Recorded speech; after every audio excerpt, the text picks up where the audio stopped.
Hello everyone, welcome to our latest episode of the Hilltop. Today I have the distinct pleasure of being joined by Phil Thornburg, better known as Thorny to those here in the Chaminade community, a longtime faculty member and coach on our campus. So hopefully he's got a lot of great stories, and we're going to learn more about him today. So thanks, Thorny, for joining me. Thanks for having me. For being our next guest. So let's start with, first of all, you're retiring this year. Correct. This is the end of the road. How long has it been since you stepped on this campus? Started 35 years ago. 35 years ago. Yes. So I'm not going to start quite at the beginning with you, but let's start with the beginning of your time here at Chaminade. What brought you here to Chaminade 35 years ago? Well, I was teaching out in California at my alma mater, and my wife and I got married, and our first child was unexpected in August, and by the time we found out we were moving to St. Louis, so he said it was time to leave and go back to her family. And so we packed up and showed up here. So gotcha.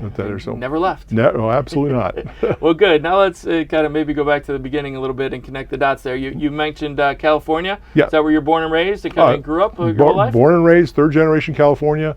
What part of California? Well, in Southern California. I was born in the Valley. We lived there for a good 10 years until we were in Northridge, right next to the Manson Ranch, when that all occurred. Interesting. And so my parents said, it's time to move out of the area. Wow. And so we moved down to Orange County into Tustin, in the Irvine area and so forth. And then that's where I grew up. I was just watching on the Manson documentary the other day. Great. That's the latest one. That's another one. I certainly know about it, but it's interesting. I've always been kind of intrigued by there's a lot to that. The world has been intrigued. Yeah. So very interesting. So what did your parents do, or what kind of background did your family have? My dad was a engineer for McDonnell Douglas and worked on the satellite launches and spacecraft and so forth, and out of Long Beach. He was stationed here for 2 years in St. Louis while I was young. He came back here and had to work on there, so there was a little St. Louis connection on there. Connection. I was going to say, with McDonnell Douglas, I wondered if he spent any time here, but he did, but you didn't. Yeah, no, not at all out there. And then my mom was a stay-at-home mom, and we went to Catholic schools. I got into Mater Dei High School, which is the largest Catholic school out there, which is a co-ed diocesan school, but it's a big school. And my freshman teacher, he's the one that got me in there because I served Mass for him. Mm-hmm. So when I was in 8th grade, I served Mass, and he says, I'll get you in, because it was tough to get into in those days. And he ended up becoming the principal of the school. And so by the time that I finished college, he called me up and says, your job's waiting, and I was off and teaching. Awesome. He said, I knew you were going to be a teacher the minute I met you. Right into it. And so I went back to my alma mater and taught there for 6 years. Awesome. So what brought you back to teaching, or why do you think that was your path? It's just who I am. I think people are wired certain ways to do things, and it's not something, it's hard to learn, but it's a natural, if you love it. And that's the big difference of becoming a teacher. And I think, too, here at Chaminade, certainly from the years I've known you and hearing from our students, relationships is a big thing for you. You have a great relationship, and the boys love you, and you love them, and sort of that relationship. Yeah. Talk a little bit about that, what you get out of that, about teaching young men. Over the years, it's just, the friendships that you create, and then, students coming back to teach here now, and then you'll find this out as the parents that you taught, their sons are now here and stuff like that. And it keeps going there. So the relationships are just continuous going from there. And both my sons went here in the late 2000s, graduated 11 and 13. So that was awesome. My poor son, I taught 4 different years, in 7th grade, 8th grade, 10th grade, 11th grade, 12th grade. So he couldn't get away from me. And, I had that same experience with my son being here. I had him for 1 semester, but not that. I don't think he could take 4 years of me. He would have revolted big time if that was the case. That was the difference. So that was kind of neat. And then coaching him in football. And Neil, he got me into lacrosse because he loved playing lacrosse. So they asked for some help out there. I said, I don't know anything about lacrosse, but I went out and helped with the middle school, and then did the scouting and films for the varsity and stuff like that for years. And so that was kind of fun to learn. Very good. Very good. So were you an athlete in younger days, in high school? In high school at Mater Dei, which is the powerhouse of powerhouses as far as schools. I went out for football and never stepped on the field my freshman year. kind of stuck with it. And then, by the time, there's 110 kids that came out for football for. So you get lost in the shuffle. But by the time I ended up graduating, I got a scholarship to the University of Tulsa for football. I worked hard at it, and we had fun. I enjoyed football because it was just as a great community, to build a group of friends that you have for life. And what position did you play? Oh, I was a defensive tackle. Defensive tackle. Never played a snap of offense in my life, and so that's what I did. And then bringing down the quarterback. And then it was starting all over when you get to Tulsa. You're the low guy on the pole. There's 100 guys out there. But the one thing I did realize is it's paying for my education, and it was free. And so getting through and realizing, okay, you're not here for football, you're here for an education was the big difference, realizing, that stepping up the next level, that's a different thing in life. So it's very difficult. So you mentioned Mater Dei being a powerhouse. They still are. They were in those days as well too. Is it your time? We have 3 Heisman Trophy winners from our high school. Yeah, who are they again? Heward and put me on the spot. Carson Palmer, and who's the other one? Leinert. Oh, the other guy. Leinert. Yeah, who's the guy from?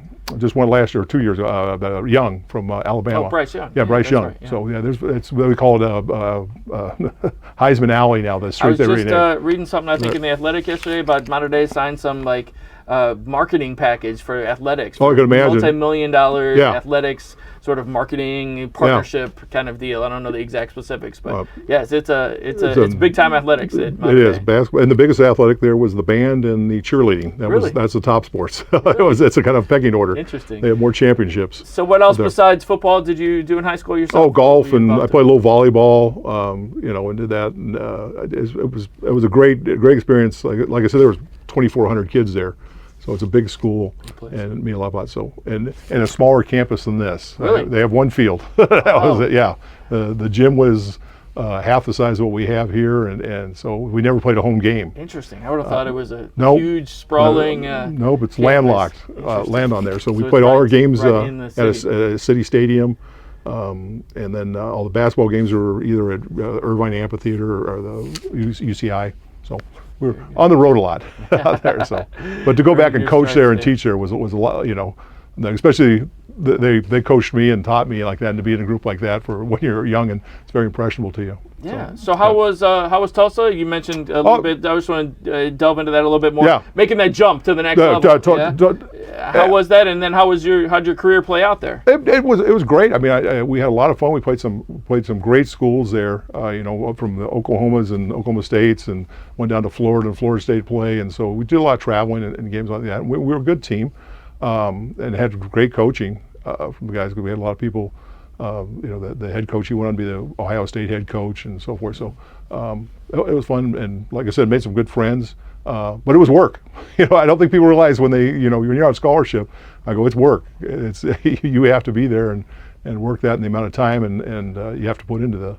And so you made your way up the totem pole. I made the way up the totem. Yeah, that's got some right. Playing time. Got some playing time and had some fun and started 7-8 games until I got hurt, and I'd take up a few games off and then go from there. So yeah. I had fun.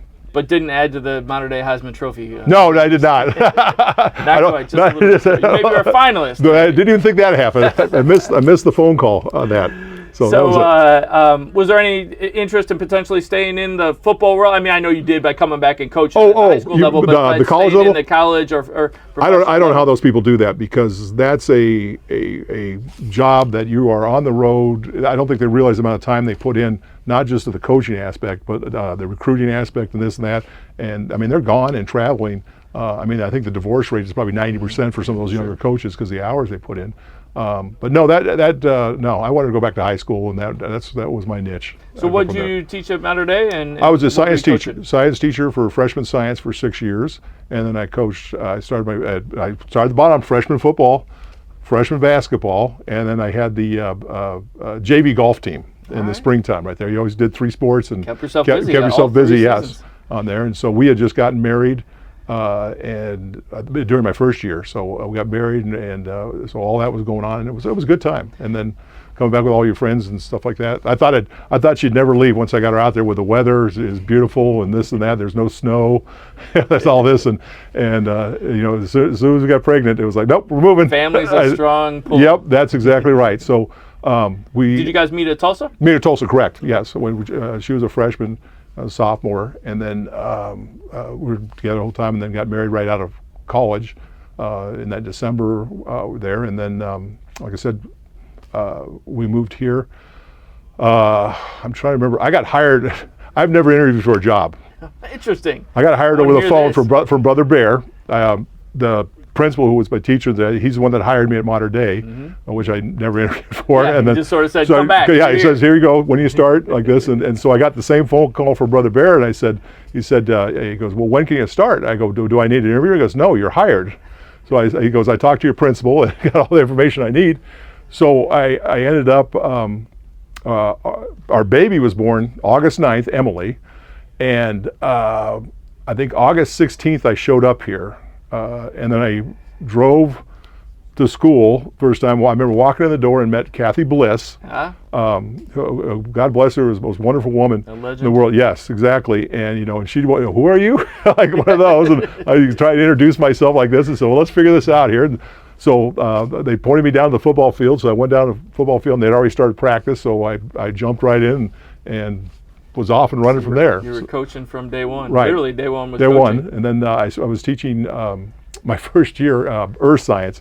Greatest class I've ever had in my life of all those kids students that I had, but I've been so close to. Still to this day. I mean, the whole group of them, name them there, and they earth science, and I hated earth science. I'm not gonna lie to you. It was the most boring. I was a life science guy. What grade level was this? This was eighth grade. Eighth grade. So Andrew Schmidt was in the class. That was my first. Oh, absolutely. It was yeah. So all the guys in that and kids, and then we went to Steve Fink, who taught for years here, was the earth science, and he left to move to Florida, but decided to move back. And then they wanted him to come back to school, and I said, well, he can have the earth science. I'll take. So I took the 7th grade science class, the health science class, and loved that class. And I think I taught that for 16 more years or something in the 7th grade. So what was just in those years? I'm not good at my math. 90? I started 1990. Yeah, 1990. Yeah, approximately. What was Chaminade like? How was it maybe different from now? How is it maybe this similar? Can you give us a sense of when I got here? Vibe? I'll say this was like was old school. I mean, it was a very close, tight knit community here, and it was the expansion, I don't think had occurred yet. I remember there was horse corrals down there. We had an archery range and a shooting range, the old swimming pool. Yeah, all that was gone within 2 or 3 years when I was here. So it was in the transition phase of going, and the brothers that were here, Brother Tim, who was the chemistry teacher, and Brother Epi and so forth, were just wonderful people. And the whole community of Freshie was still on campus. So that you saw what that community was like in there. That went away after all the expansions that took place and stuff like that. But it was a great community. The brothers that even just mowed the lawns or anything like this that were out there, and then Brother Leo in the kitchen staff, and there's legends of names that were and I was at the end. Don Ohms was in charge of the admissions and stuff like that. He was still here then, right? It was the last few years, yeah. So I met all those people that had been here for so long. So you're kind of in a transition. I was a new guy on down right there. So exactly. So you mentioned some of them there. Who were some of the others, or is there maybe a story or a memory you have of some of those legends that kind of indoctrinated you into Chaminade? The old guys, KB, who God bless him, is my soulmate. I think he's the greatest guy in the world. He took me in. I would say like this, and then there was Dick Turner, Michael Francis, Jim Gerker, all people from their Brother Epi, who does everything. But he taught me to be a beekeeper 25 years ago. Interesting. So it's not just what you do at school. Back in those days, we did everything together. We were softball teams.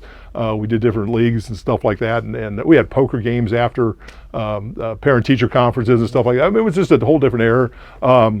Even Mike Madison and I were laughing because we're the only two left. We go to breakfast on Friday mornings. We've done that for 35 years now. Yeah, I was going to ask about this Friday morning breakfast crew. Used to be a big crew, and then they retired, like that, and then what's the routine? Or talk us through if our audience doesn't know. 6 a.m. Do you go the same place? So we go to Olivet Diner, 6 a.m. We started at what was the Coco's here where the shack was? Oh, yeah. Years ago, and that closed down, and then we were at the Schnucks corner over there, and then we moved over here. So we've made the rounds on it, but it was always a group. I remember I had to wake my 2 boys up. I had to drive them to school, and say, hey, we're going to breakfast, 5:30, get up. So they joined in. No, they sat in a booth like this, just like not moving. Like so who are the regulars? Are they Jimmy Mike, Jimmy Frame. Are still coming back, right? Yeah. Every now and then. I mean, gotcha. Doug Taylor and so forth in the group. So there was always a group that went out. There's literally every Friday you're there. Every Friday, yes. This year, I'm gonna say we've skipped a few. Some if Mike can't make it, or Mike can't make it, or I can't make it, or something like that. So we'll do the next week right there. We actually have some new people come. Keith Mugg's showing up out there. So so we got new blood coming in. Growing so and expanding. I hope it keeps going because the more time you spend together, I don't want to say not at school, but socially or something like that. The stuff you talk about and stuff like that, it's just fun. You get a lot out. KB, I think after 30 years, I heard every story at least 4 times, and he's got a lot of stories, So when someone new would come, hey, did you know that? You're like, yes, we know that one. Tune out for a second. But and then we've, like I said, it's been a load of fun over the years doing that. I'll miss that. Yeah, so I'll come back and hit a few. I was going to say you certainly should. Yeah. Get up early enough. Yeah, I think we're ready because like snow days we do 8 o'clock. Gotcha. So we kick it back a little bit, and that's over at Spencer's in Kirkwood. So we hit that. So you changed the location then. Just a bit, This is a science. I got to understand this better along the way. I always like to get perspective from teachers, whether it be that first day you were back in the classroom at Mater Dei, or maybe the first day you were here at Chaminade. Do you remember that? What it was like to sort of the memory of now these 20 kids in front of me are sort of in my charge, and the nervousness or the excitement or the whatever. I'm going to use the word nervousness because you know what? August 18th this year, I was nervous. I woke up and said, first day of class, it's still there. So, obviously doing it for 41 years now, if, you don't get excited about what you're doing, it's time on there. And like I said, I woke up and it was like, oh, I got a new day of school, meet new kids, and do all that, and I love it. I mean, I think that's just the great part of you always get an interaction and a group that you meet, and someone has said, what's the best thing about teaching? And everyone goes, oh, June, July, and August. Sure. I said, no, there's a beginning and there's an end. And it's true. And then it's new. Yeah. It's different, and that's what I think it's changing from science to PE.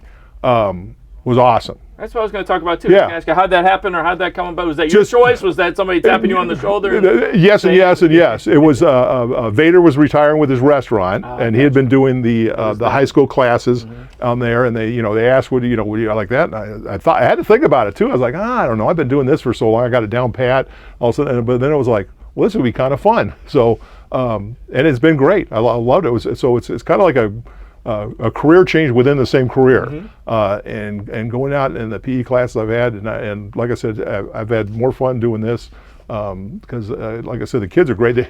They want to be there, and they hopefully they enjoy most of it. Like I told them, there's some stuff you won't enjoy, but there's other stuff I'm trying to teach you that's more lifetime stuff. Like going bowling. You went bowling today. Went bowling today, yes. Fresh off the lanes. How does that start, or how did that become? I mean, had Vader been doing that? Yeah, it was a long time. It was a lifetime course. So he was off campus the whole time. The driving range, the bowling alleys. That's all the things. Yes. All the time. So when I had a couple of those, I did the rock climbing walls. We'd go to. I tried the pool alley one time. That didn't work out well. There was too much smoking going on in the group right there. The best one, but yeah. It was.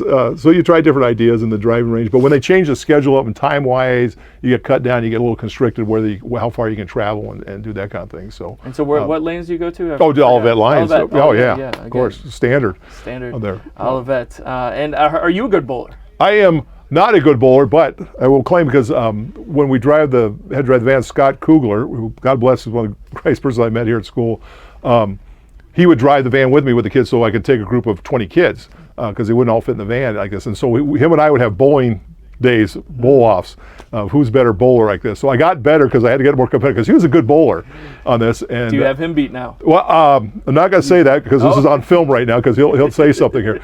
But the last time we went bowling, I beat him. All right. And so that was the last. And I said I don't need to drive next year, and it's over. So my career is made. So Good for you. Good for you. So you mentioned kind of the life skills or life sports aspect of it. Talk a little bit more about that in terms of what the boys can get out of it, what you're trying to teach in a PE class, right? We think of sometimes PE, oh, they're just running around, right? I'll give you the best example of all here. Oh, I love it. 24 years ago, we brought pickleball to school here at Chaminade. And when I started with playing pickleball, we got to do this. I said, this is the fastest growing sport in America. And they'd laugh at me. I go, no, it's not. It's not, it's like, trust me. I guess, well, what are we, 22 years later, it has boomed into the biggest sport growing right now. Crazy. And I get things from kids, and they're look at my new paddle, and all that. I go, I still got the wooden one from 24 years ago, It's like from there. But I mean, that's just a great example of a sports that we try to, pick up new stuff to do and learn. And like this week is badminton week. And I try to explain to them, the first thing I tell them, I go, badminton is the fastest sport in the world. There is no other sport, and they don't believe me. I said 351 miles an hour. That's how fast it goes. Oh, wow. Really? Oh, yeah. I said, oh, no, baseball is, and this and that. And I said, not even close. Oh. So it's a matter of them. So as soon as they Google and start looking on the apps right there, it's fun. So that's ideas to do. Yeah, pickleball is crazy. Even when I started here 13 years ago and I heard about pickleball, yeah, I didn't even know what it was. I know my wife said she played it in high school too, but it was very sort of niche at that point. But in the last few years especially. It's a moneymaker now. Are you a player? Do you play? I love to play. I don't play like a league or anything? Outside Chaminade now. I don't do any of that right there because I've always just played here. Yeah. We used to Dr. Wilson and I, we used to do a Sunday morning teach it league. We'd go help have some couples come out and play and learn how to play stuff. Plays on some leagues. Oh yeah, they all do now. Yeah. So it's very popular. I haven't gotten into it myself, but it's on my radar. You're not old enough yet. I don't know about that.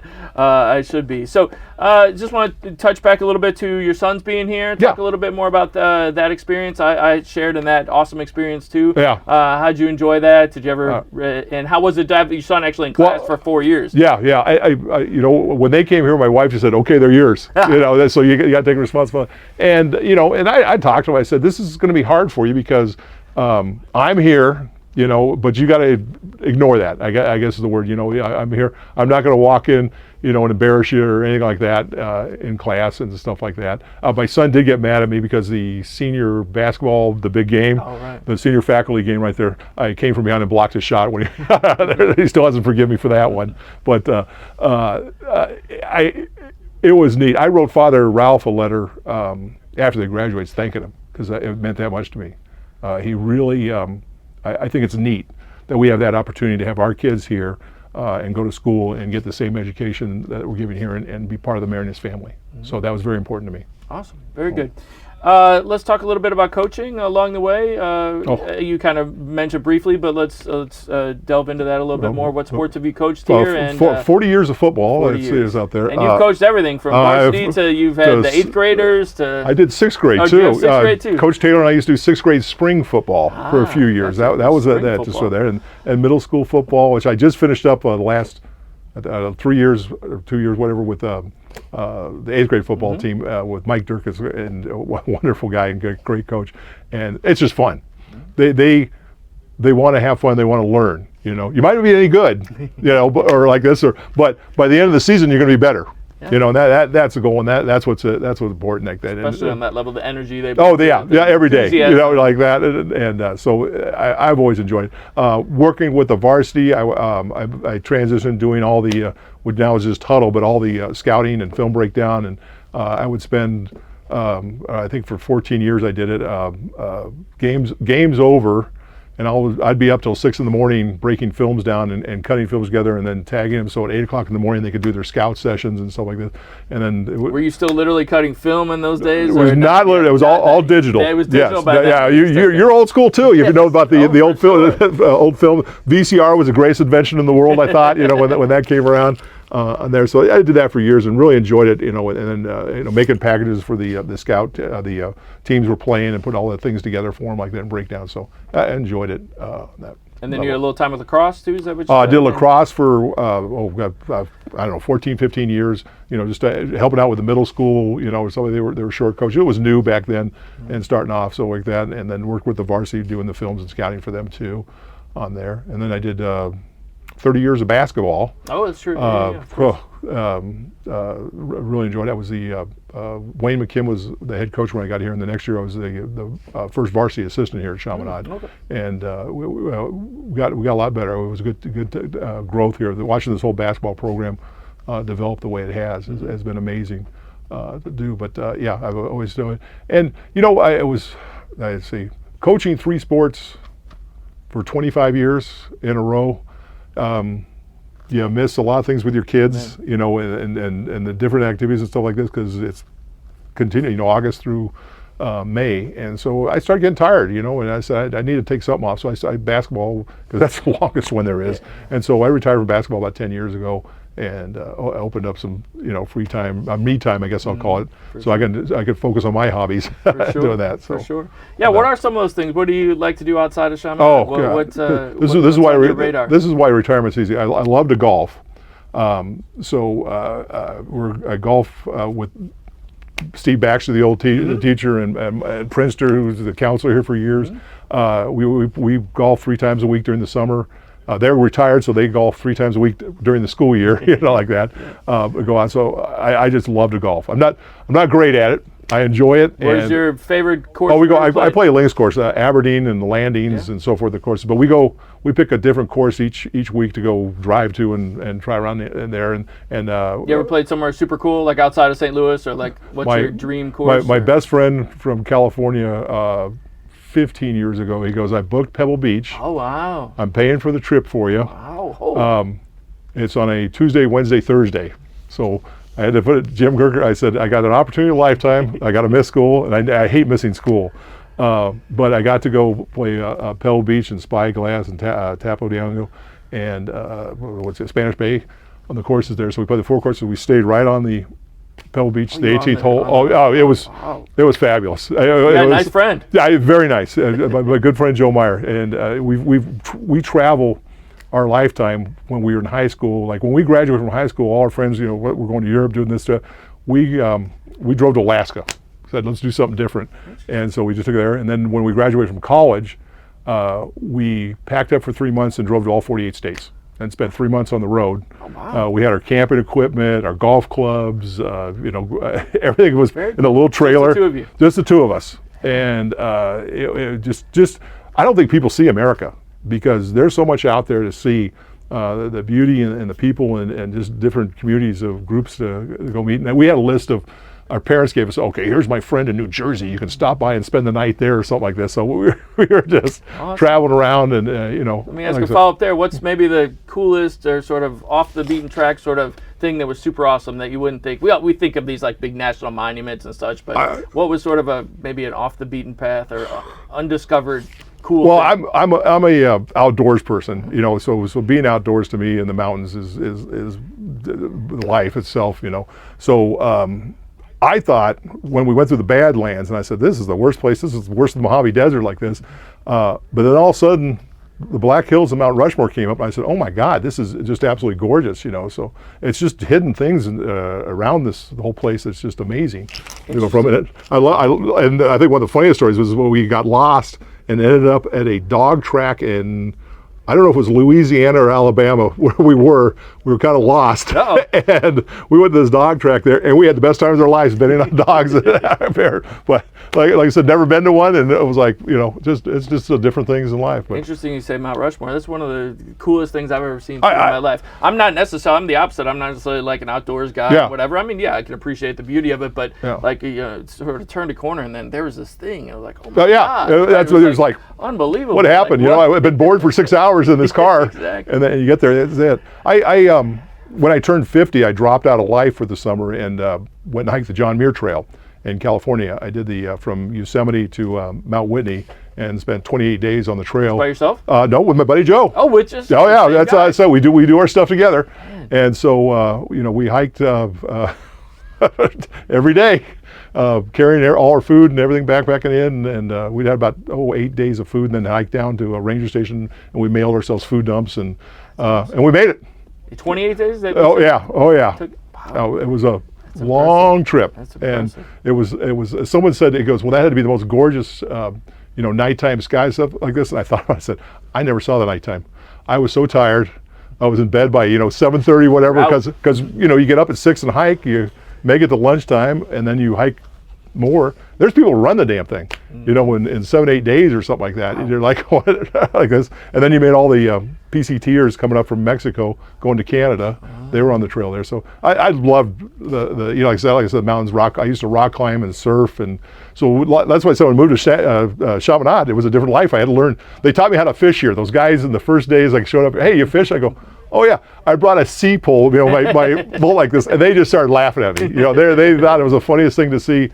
Dick Turner and gave me advice. They just laughed. So they took me out fishing. That's why I said the great community here is, they brought me in and took me in, and I'm thankful for everything they've done.